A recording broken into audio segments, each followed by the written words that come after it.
Bom dia, pessoal. Está começando o call semanal da iPlan. Então, você que gosta de mercado financeiro, acompanhe a gente toda segunda pela manhã. Estaremos trazendo as principais atualizações sobre os mercados. E para iniciar, vamos começar com o mercado de renda fixa e para isso eu convido o nosso especialista Felipe Martins. Bom dia, pessoal. Bom dia, Matheus. Tudo bem? Beleza. Manhã de segunda-feira, vamos lá então conversar um pouquinho sobre o mercado, né?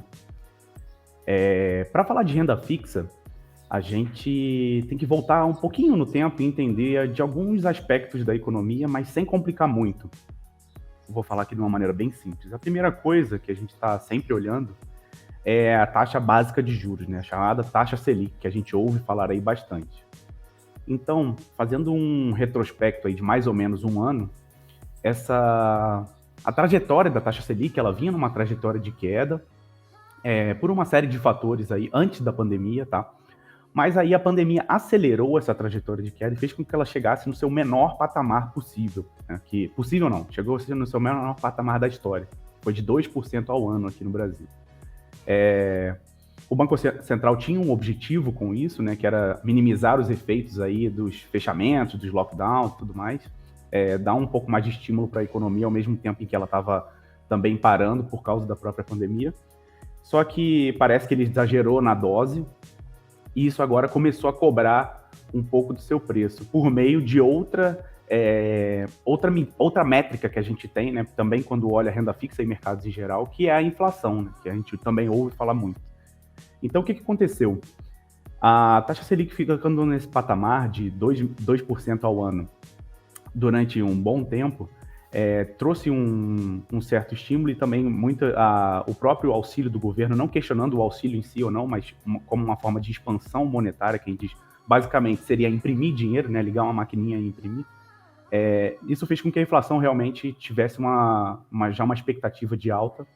No início desse ano, então, o Banco Central, que a grande função dele é controlar a inflação, então ele, digamos assim, acordou um pouco para isso e começou a voltar a subir essa taxa Selic para controlar a inflação.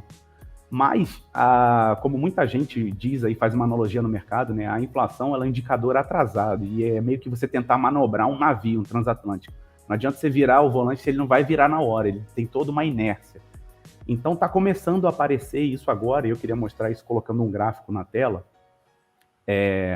Pronto, como vocês podem ver aí, tem essas barrinhas que mostram a inflação medida mensalmente, então temos aí desde abril do ano passado até hoje, né? Até hoje não, na verdade até maio, que foi a última medida, daqui a pouco já deve sair a de junho, e a acumulada de 12 meses, que é essa linha. E aí dá para ver que nessa acumulada de 12 meses, quem não estiver vendo, quem estiver ouvindo depois no podcast, mas resumindo aqui, a acumulada de 12 meses ela está mais de 8%, e o Banco Central tem uma meta, cujo máximo dessa meta tem uma banda superior, e o máximo dessa banda era em torno de 5%, 5,5%. Então já ultrapassou bastante isso. Então ele agora tem que acordar mais ainda para poder conter essa trajetória, né? A inflação está aumentando e está acelerando, essa curva está ficando cada vez mais inclinada. E o que isso traz de consequência para a renda fixa, né? Então, feito esse preâmbulo aqui, o que isso traz de consequência para a renda fixa? Pode voltar para mim aqui só. Agora a gente tem uma alocação, então, que a gente tem que realmente se proteger disso que está aparecendo, né, da inflação. Então, a gente vai buscar ativos que paguem a inflação, a medida dela vem do IPCA, então vai pagar IPCA mais alguma coisa. Como, por exemplo, as NTN-Bs, né, ou Tesouro IPCA, que é um ativo lá do Tesouro Direto. A pessoa física consegue comprar de uma forma simples até, e paga IPCA mais alguma coisa.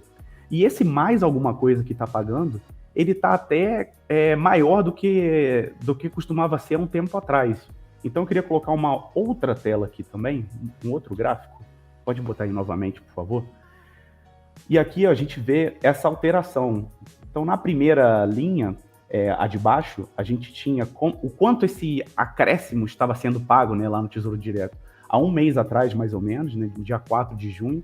E agora, na segunda linha, a gente tem esse acréscimo pago na sexta-feira. Então, vê que o quanto que ele está rendendo a mais que a inflação, ele aumentou, né? Saiu aí, você vê que uma curva ela tem um deslocamento principalmente nos títulos que vão de 2024 até 2035. Então, na parte mais curta, aí não tão curta, né, mas numa parte inicial aí da curva. Você vê que dá de 2035 para 45 já não alterou tanto. Então, para resumir aqui, temos uma trajetória de inflação crescente e acelerando, um Banco Central que está atento a isso, então deve seguir elevando a Selic, a última elevação aí, né, ele tem as suas reuniões para poder definir quanto que fica essa taxa Selic. A última reunião levou a Selic para 4,25, existia já um consenso de mercado de que a Selic terminaria o ano em 6,5% ao ano no final de 2021 e ficaria assim em 2022. Com essa inflação assustando um pouco mais, já muitas casas e muitos analistas já começaram a rever essa previsão aí, já colocaram para 7,5% ao ano, já tem algumas pessoas mais pontuais falando até mais. Então, assim, a gente acredita no sentido das nossas análises, que realmente a proteção para renda fixa está nesses ativos, né? Então, buscar ganhar acima da inflação, então vai ter que pagar IPCA mais alguma coisa, principalmente pelas NTNBs, e também surfar essa alta da Selic com essas elevações do Banco Central. Então, um outro título interessante nesse contexto seriam as LFTs, né, ou Tesouro Selic, que é o que paga exatamente o rendimento da taxa Selic, mais um pouquinho, tá? Pode tirar a tela e voltar só para mim aqui. E aí, para a gente finalizar, então, isso é o grosso da nossa carteira. Então, até 80% da nossa carteira, composto desses ativos, pode ser metade, metade. Isso aí depende de cada pessoa, né? A nossa ideia aqui na iPlan é fazer realmente algo mais individualizado. Então, se você quiser saber realmente, quanto que eu coloco 40, coloco 45, coloco 50 e qual dos ativos, então convido vocês a conhecerem, né, a iPlan um pouquinho mais para a gente poder desenvolver realmente uma estratégia melhor para o seu portfólio, para o seu tamanho de capital, para os seus objetivos financeiros mas não vai fugir muito disso que eu estou falando aqui, né?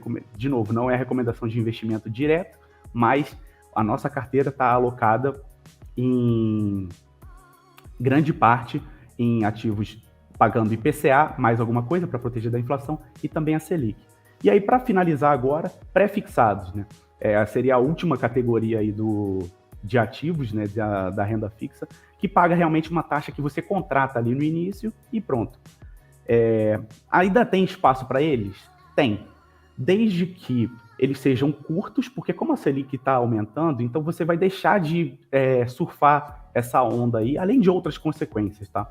Mas, como eu estava dizendo, como a Selic está aumentando, você aplicando em pré-fixado, você vai deixar de surfar isso e pode ser que você esteja uma parte do seu rendimento, como a inflação está aumentando, ela vai ser comida pela inflação.